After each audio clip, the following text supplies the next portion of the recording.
राम जी धनुष दूर के बैठा रानी या पीछे से बारात साज के गए। और जब शिव जी बारात लेके निकलल बने, बोलिए बाबा विश्वनाथ की जय। लेके भूतों की बारात भोले भाले विश्वनाथ काशी नगरी से आए हैं शिव शंकर।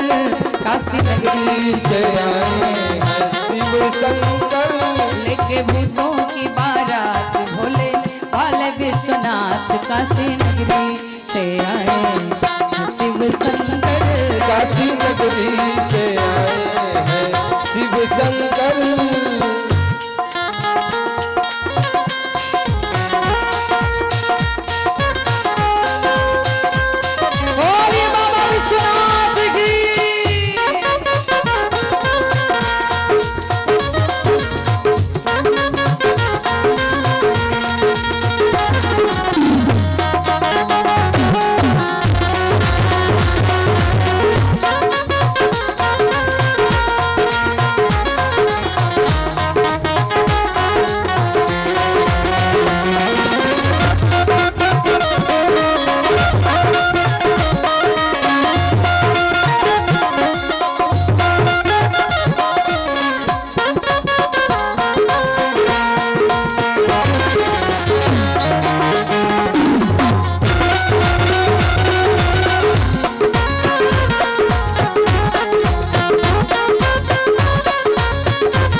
नंदी पे सवार होके डमरू बजाते चले आ रहे हैं बाबा हरि गुण गाते।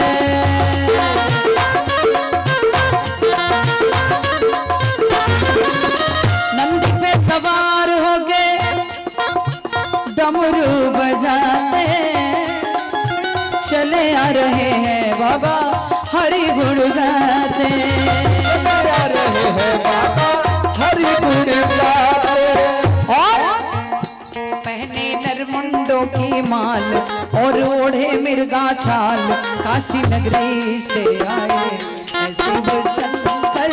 काशी नगरी से आए हैं शिव शंकर। काशी नगरी से आए हैं शिव शंकर। काशी नगरी से आए हैं काशी नगरी से आए हैं। बोलिए आनंद कंद भगवान की।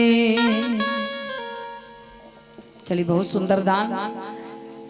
देखिए जब देवी लोग पहले दान कर दे ना तो सब गड़बड़ हो जाए।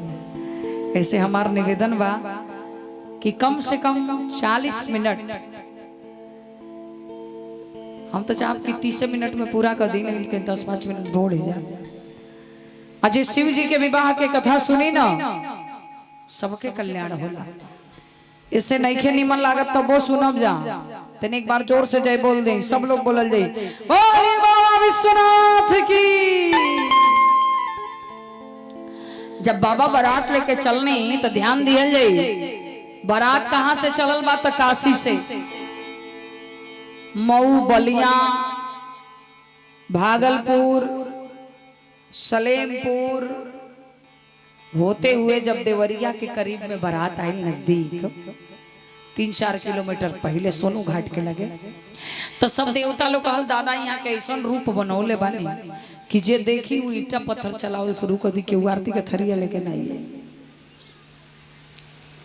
सारा लोग का कही जहाँ सोनू घाट में पहुंचल लोग तो सारा देवता ले वो अलगे एरिया बना ली। वो जगहिया के नाम पड़ गल देव एरिया देवरिया।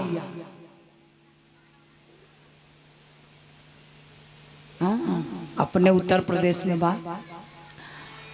अब आगे जब बढ़न बाबा भोलेनाथ जी जैसे 20 किलोमीटर दूरी पर एगो स्थान बा जहां आसन लगा के बैठ गए। वो जगहिया के नाम पड़ गल रुद्रपुर बाबा दुग्धेश्वर नाथ। अब रुद्रपुर में बाबा बैठ के विचार करतनी कि कोहे के तो कोह दिल बने के विवाह करे के बा आई को बरातिये नहीं के जाई कैसे बिना बाराती के दुल्हा हो गए। अब देखिए रोज रोज नया नया रास्ता बना था, कौन रास्ता होई। बाबा आगे नहीं कहा था देवरिया से जो गोरखपुर वाला रास्ता बा, तो देवरिया से 9 किलोमीटर दूरी पर गोरखपुर वाला मार्ग में एगो जगह रहे जहाँ रुक के लगने विचार करे ना नचनिया बा, ना बैंड बाजा बा, ना बराती बा, कैसे जाए। तो तनिके सा झोरी में से राखी निकलनी है, छींट देने। अब वैरायटी वैरायटी के नचनिया तैयार हो गई। एक हो गोकुल के टमरिया तरकुले बगल बराबर बराबर पेटवे चढ़ चढ़ कर बाबा डमरू बजावे लगनी है, सब नाचल शुरू कर दिया। भूत प्रेत हागनी डागनी बैताल, वो जगहिया के नाम पड़ गए बैतालपुर। बैतालपुर से बारात सजल बा, जस दुल्हा तस बनी बराता। अब बाबा वजह से आगे नहीं गौरी रोड, गौरी से हाटा वाला रोड में बारात जब आयल तो एगो जगह बा ऊजा से बखरा लाग गई। वो गौवा के नाम पड़ गए बखरा, पूजा जोगी होला हर साल। अब बखरा से कुछ दूरी पर एगो स्थान बा जहाँ विष्णु भगवान आसन लगा के बैठल रहनी। वो जगहिया के नाम पड़ गई विष्णुपुरा।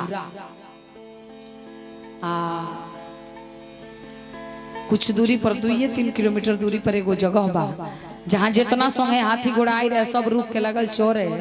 तो जगहिया के नाम पड़ गई चरियाओं। चरियाओं बुजुर्ग, वही रास्ता से बाबा बारात लेके राजा हिमांचल के यहाँ गए बने। जब बारात गांव के सीमान पर गई बा तो सब गांव के लड़का दौड़ल बना सकी चले के देखे कि बैंड बाजा में नचनिया कैसन है। घर से तो गए लो 40 की स्पीड में, जब नचनिया देखत लो तो भागत लो 80 के। क्योंकि मुंह फूटता, क्योंकि दांत टूटता, सब भाग के किनार हो गए। जे जानत रहे कि शिव जी अविनाशी दुल्हा हिले के दुआरी पर जात रहे। और इसे शिव जी बड़ी सुंदर बानी। एक बार गणेश जी शंकर भगवान की ओर बड़े ध्यान से निहारे लगने। हई पलक झपकबे नहीं करे, एक टक निहारत नहीं। गणेश जी जब निहारत रहनी तो शंकर भगवान कहनी गणेश जी का देखत नहीं, कुछ बताई। गणेश जी कुछ बोलते नहीं कि देखत जा रही, बताइबो कर। जब बार बार पूछा नहीं तो गणेश जी कहनी ये देखत नहीं ना कि हमार माता जी कौनी रउआ का पसोन को ले। अब यहाँ के कहनी की बुझाता है हमार रूपवा बहुरे बा, खूब सुंदर रूप बनौनी। कैसन रूप बनौनी? कर्पूर गौरम करुणावतारम संसार सारम भुजगेन्द्रहारम सदा वसंतम हृदयारविंदे भवम भवानी सहितम नमामि। कैसन बानी तक कपूरे नियर गोरहर करुणा के अवतार। जब खूब सुंदर रूप बना लेनी तो गणेश जी कहनी ना जल्दी बदल दीजिए, रोनी वही हो जाए। बढ़िया से देख लेना ना ना जल्दी बदल। तो बदलवावे काहे लगनी? तो बदलवावे ऐसे लगनी ना कि कबो लड़का ही नहीं चाहे लसा कि हमार बाबूजी हमरे माइयो ले निमन लागे। माइये निमन लगनी, बाप रे तो इतना सुंदर बने कि मोतो जी ले सुंदर बने, बहुत सुंदर रूप। अब सबसे पहले नाऊ दुआरी पर पहुंचल बा, मंगल गीत होत रहे। मैना शुभ आरती सवारी सकल सुमंगल गावहि गारी।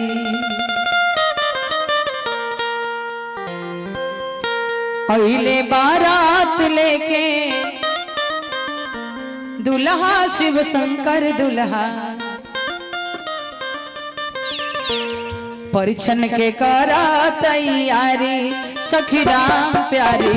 परिछन के करा तैयारी सखी राम प्यारी। परिछन के करा तैयारी सखी राम प्यारी। परिछन के करा तैयारी सखी राम प्यारी। सब सखी लोग मंगल गीत गावत रहे तो नौआ पहुंचल बा। कहता इतना धधैले के कार नहीं थे काहे देखी के दुल्हा बेहोश होई जईबो देखी के दुल्हा बेहोश होई जईबो सगरो मेकअप बिगड़ जाई सब फैशन भुला जाए जब दुल्हा देखब त देखी के दुल्हा बेहोश होई जईबो देखी के दुल्हा बेहोश होई जईबो बेहोश होई जईबो बेहोश होई जईबो हाथ से फेंका जाई थारी सखी राम प्यारी हाथ से फेंका जाई थारी सखी राम प्यारी नगवा जो सोही फुफकारी सुन राम प्यारी नगवा जो सोही फुफकारी सुन राम प्यारी सखी लोग काले नौआ घुमा के मत बताओ जौन बताओ एक बार साफ साफ बताओ तो देखी बारात आइल बा काशी से आ नौवो आइल बा काशी से कहत आलो सखी लो ए नौआ बुझनी बुझावा जानी नौआ बनारसी नौआ बुझनी बुझावा जानी नौआ बनारसी नौआ बुझनी बुझावा जानी नौआ बनारसी नौआ बुझनी बुझावा जानी नौआ बनारसी नौआ काहे फेंका जाई थारी अरे साफ साफ बतावा काहे फेंका जाई थारी सखी राम प्यारी काहे फेंका जाई थारी सखी राम प्यारी काहे फेंका जाई थारी सखी राम प्यारी काहे फेंका जाई थारी सखी राम प्यारी नौवा कहता कि सुनी बोर बाबू कैसन बाड़े बिछुअन के कुंडल बाने पहनले मृग छाला हो बिछुअन के कुंडल बाने पहनले मृग छाला हो मैं देह भभूत से पोताइल जी ए जी मैं देह भभूत से पोताइल जी दुल्हा तो कम बेसी लागेले मादारी हो दुल्हा तो कम बेसी लागेले मादारी हो करवा में नागली पटाइल जी ए जी करवा में नागली पटाइल जी और कहतनी भूत बये ताल बरतिया बरजड़ भंगी के भूत बये ताल बरतिया बरजड़ भंगी के बरजड़ भंगी के बरजड़ भंगी के बस हवेला सवारी सखी राम प्यारी बस हवेला सवारी सखी राम प्यारी सखी लोग कहता हमन के चलत ना ई आइल बारात लौटा देती जा इतना सुंदर गौरा जी कहाँ से बौरा बोरा गइल बा कहता लो गोर सुनर गौरा के बोर बहू रहावा हो सुनर गौरा के बोर बहू रहावा हो धोखा तो दिहले नारद भारी जी ए जी धोखा तो दिहले नारद भारी जी ऐसन बौरा है बरसे दिया ना बियाह बे हो ऐसन बौरा है बरसे दिया ना बियाह बे हो ऐसन बौरा है बरसे गौरा ना बियाह बे हो ऐसन बौरा है बरसे गौरा ना बियाह बे हो अब गौरा रही है कुमारी सखी राम प्यारी अब गौरा रही है कुमारी सखी राम प्यारी अब गौरा रही है कुमारी सखी राम प्यारी अब गौरा रही है कुमारी सखी राम प्यारी मैना रानी कहनी पहले बरदुआरी पर आमे दी काहे कि बियाह कटो बड़ी लोग घूमेला अब बड़ा दुआरी पर गइल बा तो नियम रहे पहले के जे दुल्हा के सास होखे ना उहे टीका लगावत रहे ए बेरा ना मर्यादे रह गेल बा ना मर्यादित बरतिए रह गेल बा चाचा मामा फूफा कौ टीका लगा देता यहाँ के आरती के थरिया जब लेके निकलल बाने नारद जी संग में बानी सबसे पहले चार मुख वाले ब्रह्मा जी आईनी मैना रानी कहनी रे खाओ के चर चर गो मुँह बा सचऊ बड़ी विचित्र बारात बा। आ जब सब बाल सफेद देखनी दाढ़ी सफेद तो कनी बताई दुल्हा के पिताजी हैं का कहनी हाँ जे जोने भाषा में बुझे कोई भाषा में बुझवा देवे के चाहिए। टीका लगा देनी वहाँ के किनारे हो गए। अब विष्णु भगवान आवतनी मैना रानी गोद गोद हो गई बड़ी निमन दमाद। अरे नारद जी हमार तो भाग ही जाग गई। नारद जी कहनी यहाँ के दामाद नहीं है कहनी यहाँ के हैं आते ही रुआ दामाद के संहतिया है कहनी रे जब संहतिया ऐसा तो दामाद कैसा। विष्णु भगवान कहनी ठीक भाई अब तो होते बड़े पते चल जाला टीका लगा देनी मुँह का ककरी हो गई। तो इंद्र देव आवतनी अब मैना रानी गदरे बड़ी सुंदर दामाद। झूठे लोग हल्ला कैले रहा हमार तो जीव गद गद हो गए। नारद जी कहनी दामाद नहीं कहनी यहाँ के है आता ही रौरी दामाद के नौकर हम कहनी बाप रे बड़ी ठाठ बाप रे दामाद के वो ऐसा ऐसा तो नौकर रखल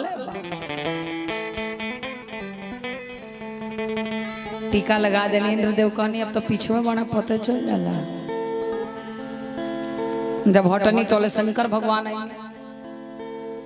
अब इन्ने से यहाँ के थरिया घुमौनी बस सपो घूमी गई।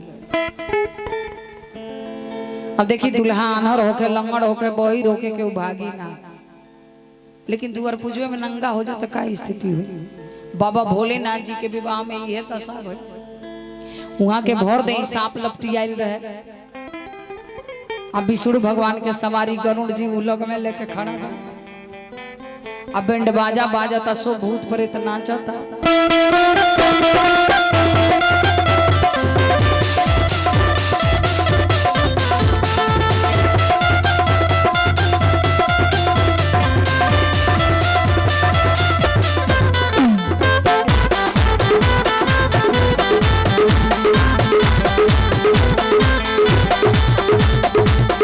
सब भूत प्रेत नाचत रहते तो यहाँ क्या कहनी एक बार गरुड़ जी से धीरे से धक्का लग गया। ज्यों धक्का लागल बस माथे पर से सांप खुल गल नाचल शुरू कर जाला।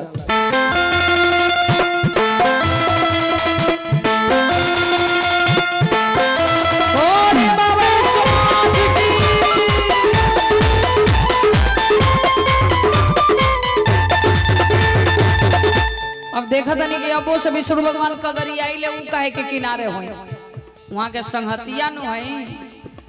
आ ध्यान दिया जाए संहतिया के करा के कहल जाला जौन संगई रोई के होते के कार करेला ना वह संहतिया। अभी देखा था बानी तो एक बार और ही धक्का लगा दे हमें बस धक्का लागल कि गले में के सांप फूल गई वो नाचे लगा।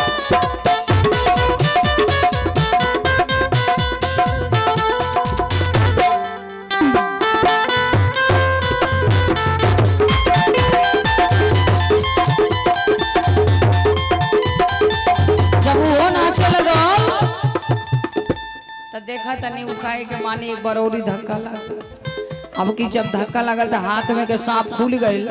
बाबा कमर में के सांप पकड़ ले कहनी तू मत खुलिए ना तो बड़ी बेइज्जती हो जाएगी। आ देखा तनी वहां की ओरिया तनी कगरिया यूं कहे किनार तनी और धक्का लगा। अब बस कमर में के भी सांप खुल गई। बाबा दिगंबर हो गए। तुलसी बाबा लिखा तनी कि हंसी हंसी सब भागी। जितना लोग रहे सारा लोग लगल भागे जितना महिला लोग रहे। दूल्हे दिगंबर देखी पाहुनी जो आई हिमांचल के उछाह में। माथे को गंगा हसे गले को भुजंगा हसे। ऐसो ऐसो दंगा भयो नंगा के विवाह में। सब भागे लगल भागे भवन पे थियति त्रासा। गए महेश जहां जनवासा। अब सगरी बराती बैंड बाजा बिटोर के झोरी में धोले कौनी की घंटा और नाच दिलो। तो देखा तनी कि सारा ससुरारी के लोग सनकिए के मर जाला। पहुंचल बनी कहाँ जहाँ सब बराती लोग रुकल बा। आ जब भोलेनाथ जी के आयल देखल तो सब लोग धीरे धीरे घस के लगे। अब विष्णु भगवान धीरे से भागे लगे, ना ना रुकी रुकी, बड़ी जरूरी बात। अब तो पूछते रहने आगे कि हमार खैर नहीं खे। कनी बोली ई बताई कि बराती बनावे आवेला कि बिगाड़े आवेला? कनी बनावे आवेला। रउआ का है? हम बराती हैं। ये सरकार रौरा हमार कौन कार बना देला? कनी हम तो बनौला ही बनी। का बनौले बने? हमार सास हमरा के देख के आरती के थरिया पटक देने, लोटिया के जल फेंक देने, ससुरारी में हमरा के दिगंबर कर देने। विष्णु भगवान कनी हे भोलेनाथ खाली रौरा कहाई के भोले नहीं कि सच भोले बने। ई जननी हा कि मैना रानी आरती के थरिया काहे पटक देनी है? कनी का है ऐसे पटक देनी है कि जब वहां के रौरी और बढ़नी है ना, तो हाथ में छोटन आरती के थारियों में छोटन दीपक के लौ जरत रहा। आ जब रौरी माथे पर दृष्टि गईला तो देखा तनी कि साक्षात चंद्रमा के ज्योति चमचमाता। तो कहनी कि जहां साक्षात चंद्रमा शोभायमान बानी, वो जाए तनी एक दिया देखौले के का गर्ज बा पटक देनी। कहनी में तो हमरे बड़ाई ना आ तो बूझी तुम ना। ई बताई कि लुटिवा के जलवा काहे फेंक देने? कहनी ये करो कारण बा। जब वो लुटिया के जल लेके रौरी और बढ़नी माथे पर दृष्टि गई तो कहनी हमरे हाथ में इतना छोटन जल पात्र, वो में थोड़ा सा गंगा जल, और हमरे दामादे की माथे पर साक्षात गंगा जी के कलकलाती धारा। तो जहां साक्षात गंगा जी विराजमान होई, वो जहे तनी जोल के का मतलब फटक दे। कनी में तो हमरे बड़ाई बा। कनी रौरा बुझते नहीं कि ना। अच्छा ही बताई दिगंबर काहे कहनी? कनी करवाना भइरे तरह भी होवे ना भइरे। पहले में नारद जी जाके भविष्यवाणी कहई रहने, जोगी जटिल या काम मन नगन या मंगल भेष, अस स्वामी यही काम लही परिहस्त यसिरे। तब जाके शंकर भगवान मानल बनी, एने मैना रानी बेहोश पड़ल बनी। तो देखी बियाहे के अगुआ जो होला बड़ी होशियार होला। जोले बरतिया नहीं आई रही ना तोले सबकी आंखें के समनवा नाचत रही। ई फलाने अगुआ हवे, इहे बियाहवा लगौले बना। आ जहां बाराती आ गई वो ऐसन जाके सूती कि जोले विदाई ना हो जाए तो लोग ही ना टूटेला। लेकिन शिव जी के विवाह के अगुआ नारद जी के तो हालत खराब हो गई रहे। इन्ने संभारी तो उन्ने बिगड़े, उन्ने संभारी तो इन्ने बिगड़े। मैना रानी के जाके समझौनी, पूर्व जन्म के सारा कथा सुनौनी विस्तार से। मैना रानी के जब होश तो बुझाऊंगा सपो फुकारा तो फिर बेहोश हो जाए। नारद पूर्व प्रसंग सुनावा कि के सती जी हैं पार्वती जी के रूप में जन्म ले लेवानी। काहे खातिर तो शिव जी से विवाह करे खातिर, और यही विवाह में सबके कल्याण निहित बा। अब एक बाद से एगो बात और बतावल गई कि शिव जी के विवाह में विवाह के पहले में भोजन करावल गई बा। इस शिव जी के विवाह छोड़ के जाए ना जाला, आ ना आपस में बतियावल जाला। भगवान के कथा तो छोड़ के जाएंगे ना चाहिए। जो बड़ी पापी होला उहे ही गुलकार करेला। तो इसे ध्यान से सुनी। राजा हिमांचल जी पहुंचनी शंकर भगवान के लगे का ये सरकार और बरतिया कहाँ बा? कहने की गइल बालो राउर नगर घूमे, कैसे कोई दी की झोरिए में बाल मुंह के सनो की जेती। कनी बात बताई का बात भेजी जल्दी, बड़ी रसोई बनल बा पा ले उसे। कनी अच्छा चली हम भेजा तनी। कौनी नाम संग ही लेके जाए। अब कौनी झोरिया में से रे सुखवा संचरवा निकलो सुना आ जाके देखो हमार ससुर जी का बनवले बानी। अब सुख शनिचर ओई में से निकला तलो बुझाता कोई काल के खैले ही नहीं खे। ई दू जने का करी लो तभी तो ई दूगो नमूना असली झोरिए में बा। सुख शनिचर जाके जगह ही पर बैठल लो।